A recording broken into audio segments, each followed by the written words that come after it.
Muy buenos días, muy buenas tardes o quizás muy buenas noches, estimado oyente, según sea la hora y el país donde se encuentre. Reciba un cordial saludo pastoral, como siempre, de quien les habla, el pastor bautista Nikos Ricoy, director del programa Encuentros y pastor general del Ministerio Tinajas.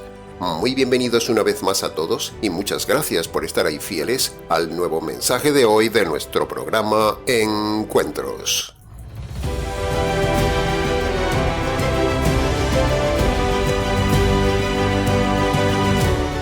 Érase una vez un hombre sentenciado a muerte.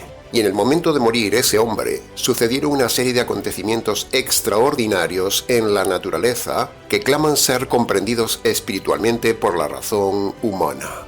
Ese hombre sentenciado a muerte era el Señor Jesús. Por eso en el mensaje de hoy hablaremos de las razones espirituales de esos acontecimientos extraordinarios en torno al Calvario. No hablaremos de por qué tenía que morir el Señor Jesús, no. Eso ya lo explicamos extensamente en su día. Ya hemos dicho muchas veces que el Señor Jesús murió bajo la ira de Dios para recibir la justicia por las injusticias del hombre. El Padre mató al Hijo en el Calvario para satisfacer la justicia divina que despiertan sus pecados, estimado oyente. Sin justicia satisfecha, usted y yo no podríamos tener perdón. Pero hoy no hablaremos de eso. Hoy hablaremos de otra cosa, de otro ángulo. Hablaremos de esos acontecimientos extraordinarios sucedidos en torno al Calvario.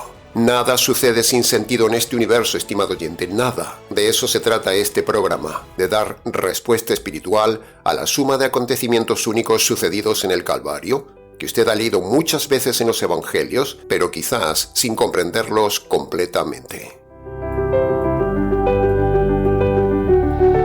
A partir de Mateo capítulo 27, versículo 31, cuando el texto dice: lo llevaron para crucificarle. A partir de ahí empieza nuestra reflexión de hoy, porque ahí empieza la cadena de acontecimientos extraordinarios que analizaremos uno a uno para su mejor comprensión.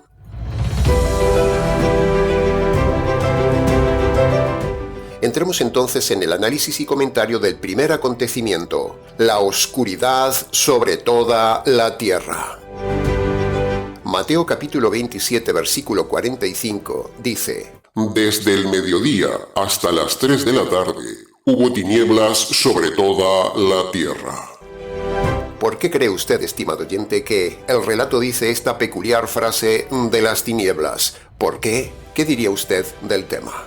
Nosotros, con base al estudio integral de la Palabra de Dios, creemos firmemente que la oscuridad se extendió aquellas horas sobre toda la tierra como una señal múltiple del cielo. Primero, esa oscuridad es una manifestación externa de lo que estaba sucediendo dentro del Trino Dios, el momento más oscuro, más duro, más tenebroso, más desgarrador de la relación interna del Trino Dios, donde un infierno oscuro estaba cayendo sobre el Hijo de Dios y la familia divina estaba pasando su momento más negro, el desgarro de la unidad divina.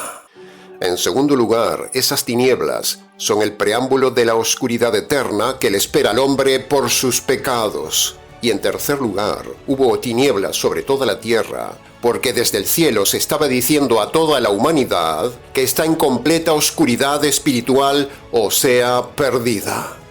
Dios es luz y el hombre tinieblas. De hecho, en aquel entonces, aunque habían religiones como la religión judía vigente, el acontecimiento cósmico les estaba diciendo a los hombres desde el cielo que todo el mundo estaba en oscuridad a pesar de la religión. De la misma manera, estimado oyente, así sucede hoy. La religión no le quita las tinieblas al hombre. Al contrario, la religión fomenta y es parte de la oscuridad espiritual del hombre.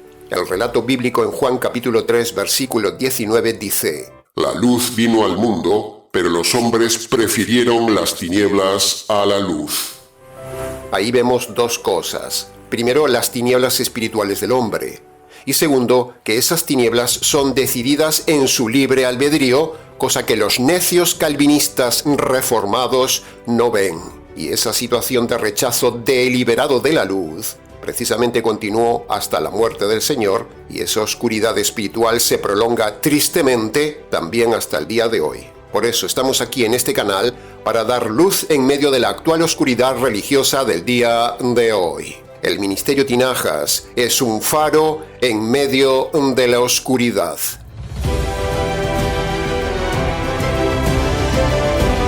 Todo el mundo está en oscuridad, estimado oyente. Todas las religiones oscurecen al hombre. Los calvinistas reformados son oscuridad en estado puro. Sí, ha oído bien. Todos los calvinistas reformados son oscuridad en estado puro. La Iglesia Católica es oscuridad en estado puro. Los adventistas son oscuridad. Todos los pentecostales son oscuridad. Los unicitarios son oscuridad. Los testigos y los mormones son absoluta oscuridad. Los rabinos y los mesiánicos, ambos, están en total oscuridad. ¿Y en qué consiste esa terrible oscuridad, pastor? Pues, estimado oyente, esa oscuridad consiste en que todos estos grupos religiosos, todos, están a oscuras, están en tinieblas, no saben cuál es el camino correcto para salvarse. El sol, por orden divina, retiró sus rayos, o las nubes, por orden divina, se apretujaron unas contra otras para impedir el paso de la luz del sol. ¿Quién sabe? Lo importante no es lo cósmico. Lo importante es la enseñanza cósmica para llamar la atención a los hombres de lo que estaba pasando en ese momento en el Calvario. Una oscuridad con una triple enseñanza terrible. Pasemos ahora al análisis y comentario del segundo acontecimiento del Calvario. La tierra tembló y las rocas se quebraron.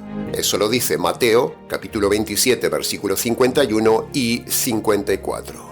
Hasta la misma naturaleza, estimado oyente, hasta la misma naturaleza reaccionó ante los acontecimientos del Calvario para estremecer a los hombres. Es como si la naturaleza misma se estremeciera ante la muerte del Creador y la naturaleza se lo gritara a los hombres. El Creador moría, pero la creación aún vivía, se estremecía y nos gritaba. El terremoto fue el estremecimiento de la tierra en respuesta al tremendo terremoto en la familia divina, el evento divino de la ira de Dios caído del cielo sobre el Hijo de Dios en la tierra. La dimensión de la muerte del Señor Jesús tuvo tal impacto que sacudió incluso a la creación misma. La Biblia dice que la creación fue afectada por la caída y el pecado de la criatura.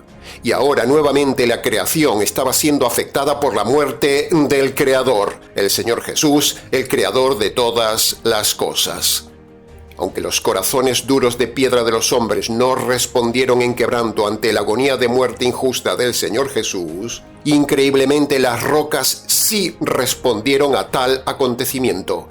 Las rocas se quebraron. Las rocas mostraron más sensibilidad que los hombres ante la furia y la ira de Dios caída sobre un hombre inocente.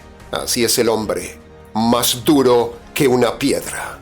Pero un día, el hombre soberbio, arrogante, suficiente, altivo, duro, orgulloso y demás, será humillado y quebrado en el peor de los terremotos, el terremoto de la ira de Dios sobre su vida por toda la eternidad. Qué triste es ver esto, estimado oyente, que las rocas sean impactadas con quebranto, pero el hombre es más duro que una piedra. ¿Será acaso usted así, estimado oyente? ¿Es usted duro como una roca ante la obra del Calvario y el mensaje de nuestro canal?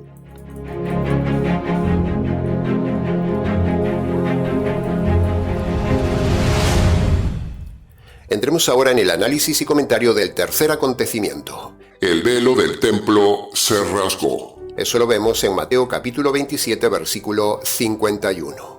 De este acontecimiento, el velo del templo rasgado, hemos hablado recientemente en una serie de 3 capítulos hace unos meses al inicio del año con el otro pastor del Ministerio Tinajas, el pastor Miguel Monroy, en una serie que está en el canal y la invitamos a escucharla. Así que hoy solo destacaremos brevemente algo relacionado con el tema del velo del templo, algo que nos llama la atención en Hechos capítulo 6, versículo 7, donde dice que muchos sacerdotes se convirtieron. Entonces nos preguntamos, ¿qué cosa impactó en tantos sacerdotes que se convirtieron al Señor por medio de la prédica de los apóstoles? Pues es muy probable que esos sacerdotes de Hechos capítulo 6 versículo 7 hubieran visto en su momento con sus ojos ese velo rasgado y hubieran razonado y asociado el rasgado del velo del templo con el evento del Calvario y con la prédica de los apóstoles. Ahora todas las piezas encajaban para los sacerdotes.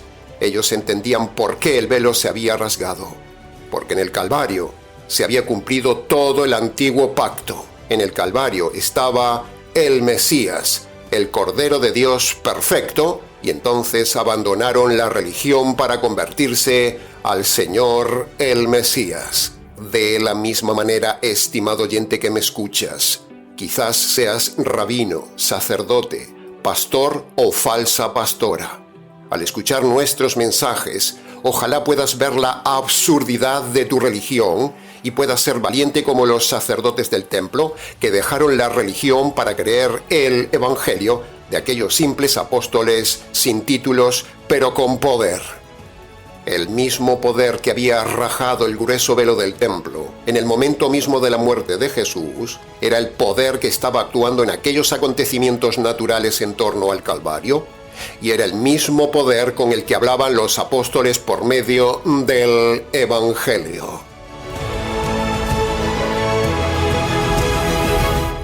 Ya hemos dicho también en su día que el significado del velo rasgado es una manifestación del desgarro de la unidad divina que se produce desde arriba al cielo hasta abajo al Calvario. El alma del Hijo de Dios fue rasgada, separada, cortada, circuncidada, desgarrada desde arriba en el cielo hacia abajo donde estaba Él en la tierra. Así fue rasgada su alma. Ese es el otro significado del velo rasgado, estimado oyente. No solo el acceso libre ahora a Dios, sino el desgarro de Dios para que tengamos acceso a Dios.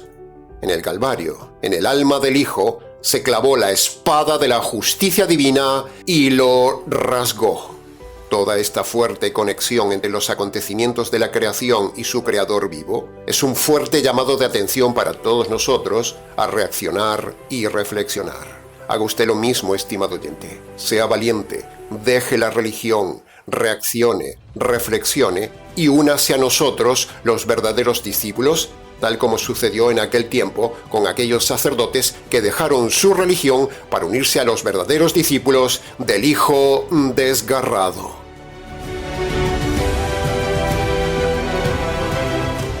Entremos ahora en el análisis del cuarto y último acontecimiento, lo que sucedió en el centurión. Hemos llegado al acontecimiento más importante de nuestro mensaje de hoy, estimado oyente. El acontecimiento más importante está casi escondido a la lectura del relato bíblico, pero nosotros se lo vamos a resaltar porque el acontecimiento más importante sucedió al lado de Jesús con uno de los ladrones y también abajo, a los pies de Jesús, con el centurión. ¿Sí? ¿Ha oído bien? A los pies de la cruz había otro hombre que pasa casi desapercibido en la historia bíblica, pero es de la misma importancia que el ladrón salvo de la cruz. Al igual que el ladrón salvo, el centurión vivió exactamente la misma experiencia de salvación que el ladrón de la cruz.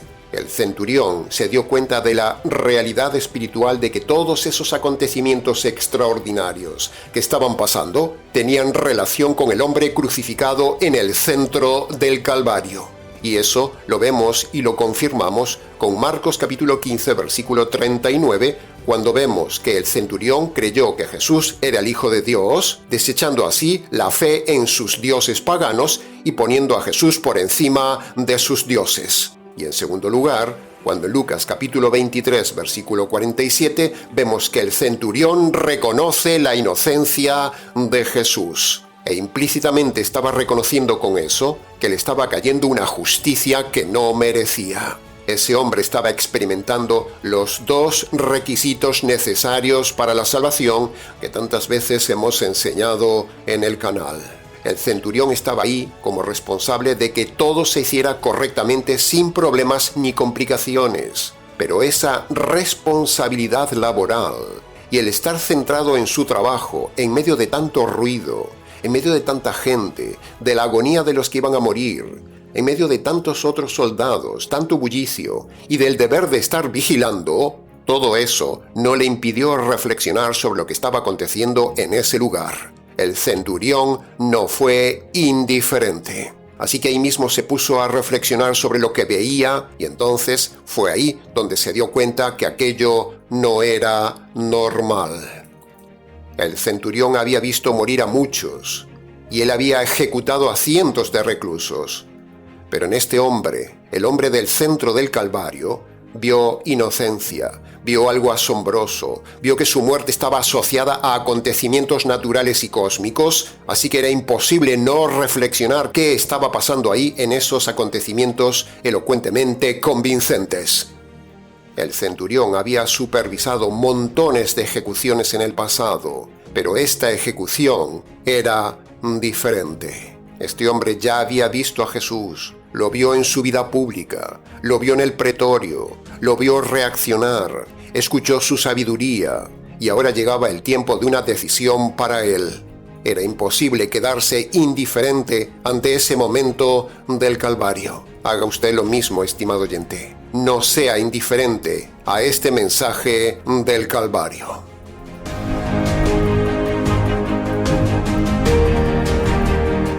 El centurión estaba escuchando lo que decía Jesús. El centurión estaba viendo lo que pasaba en lo cósmico y en lo natural.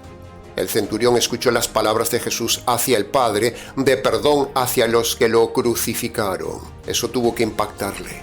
El centurión tuvo que haber escuchado la conversación de Jesús con el ladrón salvo.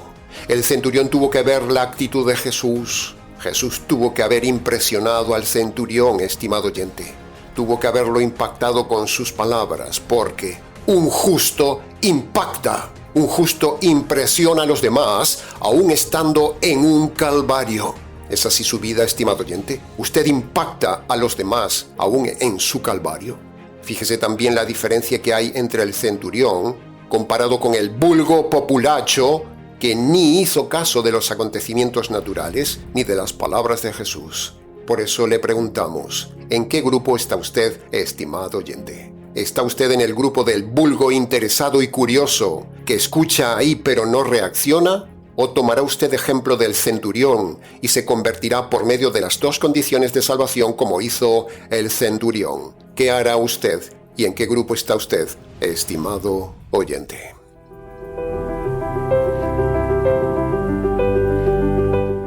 El centurión vio que en Jesús había algo especial, y con la muerte de Jesús estaba sucediendo algo especial. Así que procedía no ser indiferente, procedía razonar y decidir a pesar de estar en su trabajo. Ese hombre tenía que estar atento a su trabajo. No podía distraerse ni ponerse a pensar en nada, sino en el orden de todo su trabajo. Él debía velar que la multitud no perturbara la crucifixión, y no debía tener la mente en otra cosa. Pero, tanto el centurión atrapado en el frenesí de toda la locura del Calvario, como el ladrón de la cruz en estado de agonía, ambos se abstrajeron deliberadamente en su libre albedrío de su situación y fueron más allá de su problema. Ambos, en momentos muy duros, decidieron darle un tiempo de reflexión para lo espiritual, aún en medio de una situación muy dura. Estos hombres nos demuestran que se puede aún en momentos duros de la vida dejar de lado lo duro de la vida y centrarse en lo espiritual de la otra vida. Así que usted no tiene excusa, estimado oyente, por muy duro que sea su presente. Usted debe convertirse hoy. Si estos dos hombres, el centurión y el ladrón de la cruz, fueron capaces de hacer el deliberado momento de reflexionar lo espiritual en medio de la intensidad de los acontecimientos agitados, entonces usted no tiene excusa, estimado oyente, se lo repito. Eso significa que usted también puede hacerlo. Usted también puede parar, pensar, razonar y decidir en su libre albedrío sobre las cosas espirituales y convertirse al Señor, como lo hicieron estos dos hombres en el Calvario. ¿Por qué no? Si usted está viviendo un calvario en su vida, no es excusa para no convertirse. Estos dos hombres, en su libre albedrío, dejaron de lado lo humano para centrarse en lo espiritual.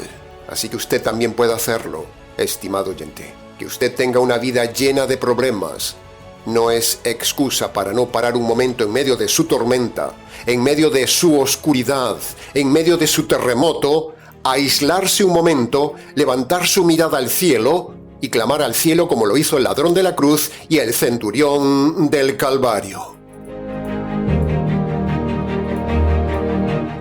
Lo que estaba sucediendo en el Calvario era tan intensamente especial que hasta un rudo soldado humano decidió pensar y pensar. Esto no es normal. Aquí hay algo extraño. He crucificado a cientos de hombres y nunca había pasado esto. Nunca había visto estos acontecimientos de la naturaleza. Esto es muy raro. Esto es muy especial. El centurión asoció todo con Jesús, estimado oyente. Pero ¿cómo supo que los acontecimientos naturales intensos de oscuridad y terremoto eran relacionados con Jesús? ¿Cómo lo supo? ¿Cómo supo que era por Jesús si en el Calvario había 3 hombres crucificados? Algo había, algo emanaba de ese hombre del medio del Calvario llamado Jesús. Pero este hombre de corazón duro, sin sentimientos, hombre rudo, de guerra, de muerte, centrado en su profesión en ese momento, hombre idólatra, hombre libertino que mataba gente, se paró, pensó, razonó y decidió.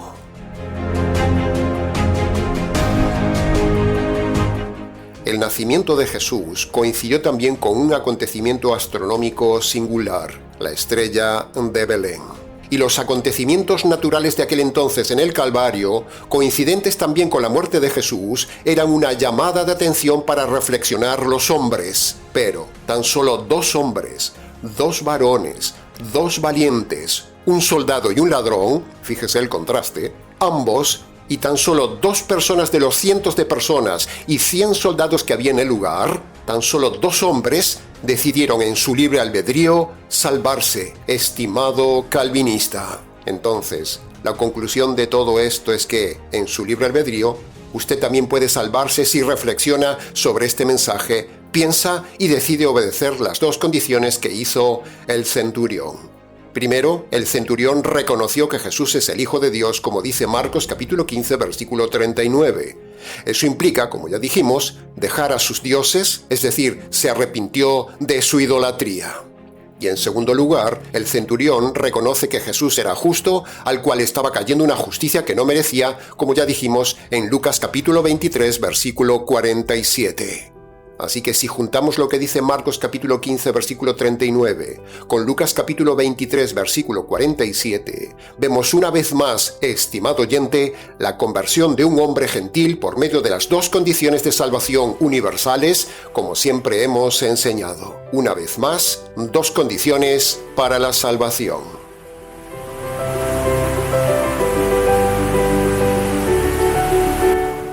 El centurión no era cualquier persona, estimado oyente, pero sucedió sin esperarlo.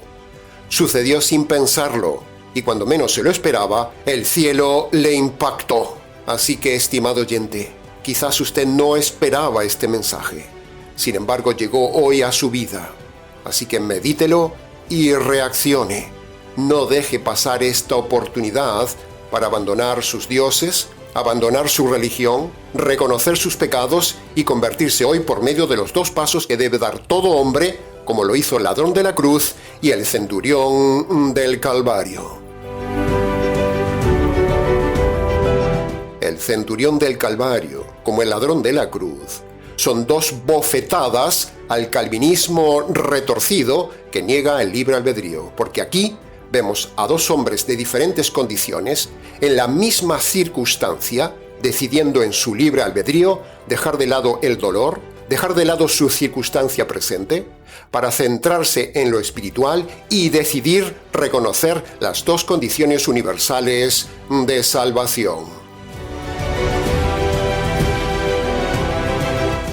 El ladrón de la cruz se salvó porque reconoció su delincuencia y reconoció la justicia que estaba cayendo sobre Jesús. 2 condiciones. El centurión se salvó porque estaba reconociendo que ese hombre era el Hijo de Dios y de esa manera estaba dejando de lado sus dioses. Y en segundo lugar, estaba reconociendo también que a Jesús le estaba cayendo una justicia que no merecía. Dos condiciones. Siempre son dos condiciones para salvarse. El centurión dijo: verdaderamente este es el Hijo de Dios. Esa es la frase de su arrepentimiento. Verdaderamente este hombre era justo. Esa es la frase que define el Evangelio. ¿Ve? Ahí lo tiene, estimado oyente. Ahí tiene la conversión del centurión por medio de las dos condiciones que siempre decimos, y como dice Marcos capítulo 1, versículo 15, arrepentimiento de los pecados y fe en el Evangelio. Preguntamos, ¿dónde estará ahora toda aquella muchedumbre vulgar y asesina que pidió la muerte del Señor? ¿Dónde estarán? Preguntamos, ¿dónde estará ahora el ladrón malo del Calvario que solo buscó a Jesús para salir del problema? ¿Dónde estará? ¿Dónde estará ahora el ladrón salvo? ¿Y dónde estará ahora el centurión salvo? Preguntamos, ¿dónde estarán ahora el resto de los soldados? ¿Y dónde estará usted cuando muera, estimado oyente? Solo hay dos lugares, dice la Biblia. No hay purgatorio, señores católicos. Eso es una mentira de la Iglesia falsa católico-romana que ha hecho un negocio de esa falsa doctrina. La Biblia dice que hay un cielo y una condenación. Su destino eterno lo determina usted en su libre albedrío, estimado calvinista. Su destino eterno lo determina usted en su libre albedrío, estimado oyente.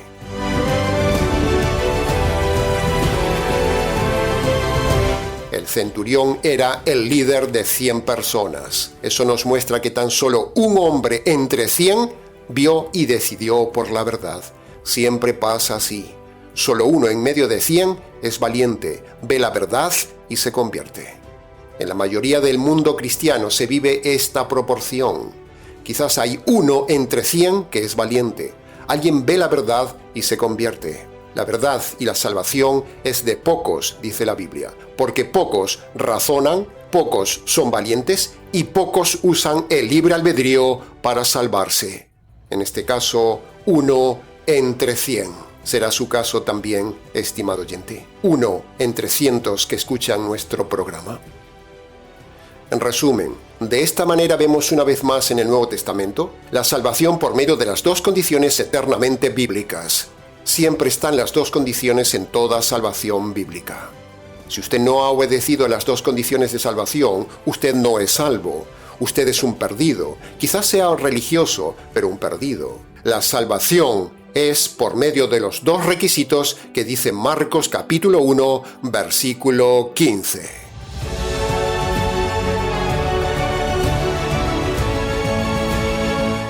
Ahora, llegando ya al final del programa, no podemos terminarlo sin antes ir al punto central de todo mensaje. Toda persona necesita dos requisitos para salvarse, como ya hemos dicho en el programa. El centurión también experimentó los dos requisitos para salvarse, como se lo hemos dicho varias veces en el mensaje de hoy. Y usted también debe hacerlo, estimado oyente. Usted no se salvará por ir a misa, ni por levantar la mano, ni por repetir una oración, ni por aceptar a Jesús en el corazón, ni por bautizarse, ni por congregarse, ni por diezmar, ni por hacer obras buenas, ni por creer en Cristo como único y suficiente Salvador, como ya hemos dicho. Usted no será salvo solo por fe. Usted no será salvo por pertenecer a una iglesia, ni nada de eso. Ya lo hemos dicho hasta el cansancio. Sino que tal como sucedió con el ladrón de la cruz y el centurión del Calvario, usted y todo hombre necesita obedecer dos requisitos que el mismo Dios le da a usted en las palabras del Señor Jesús del Calvario: arrepentimiento de sus pecados y fe en el Evangelio. Eso fue lo que hizo el ladrón de la cruz, el centurión del Calvario. Todo hombre debe hacer, y usted también debe hacer para el perdón de los pecados y la salvación de su alma. Escuche bien ahora la explicación de esos dos requisitos de Marcos 1:15 para todos los hombres, incluido usted. El primer requisito para el perdón de los pecados y la salvación de su alma es que usted debe reconocer de forma concreta ante Dios y con su voz los pecados cometidos desde su juventud hasta ahora. A su vez, usted no solo debe reconocer sus pecados, sino que también debe abandonar los pecados que esté cometiendo en el tiempo presente. Este es el primer requisito, esto es el verdadero arrepentimiento.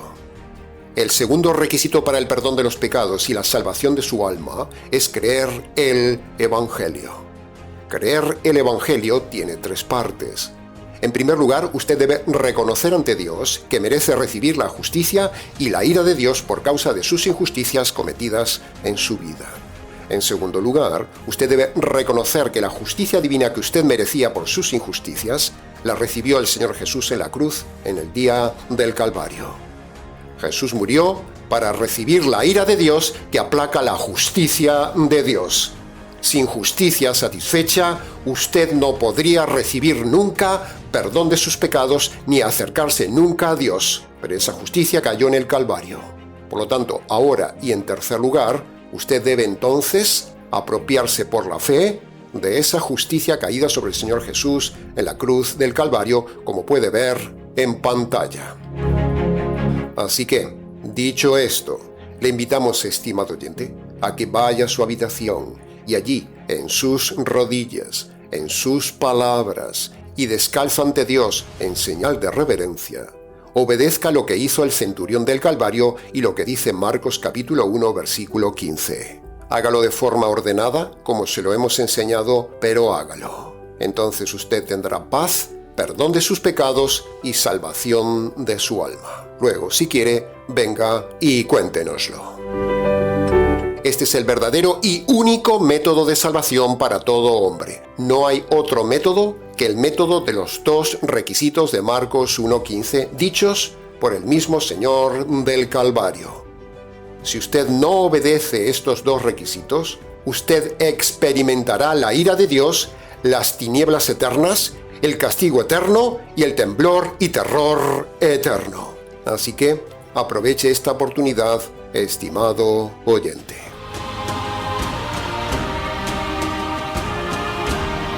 Y hasta aquí, estimado oyente, con el nuevo mensaje del día de hoy. Mucho más se pudo haber dicho del tema, pero con lo dicho fue suficiente para su reflexión.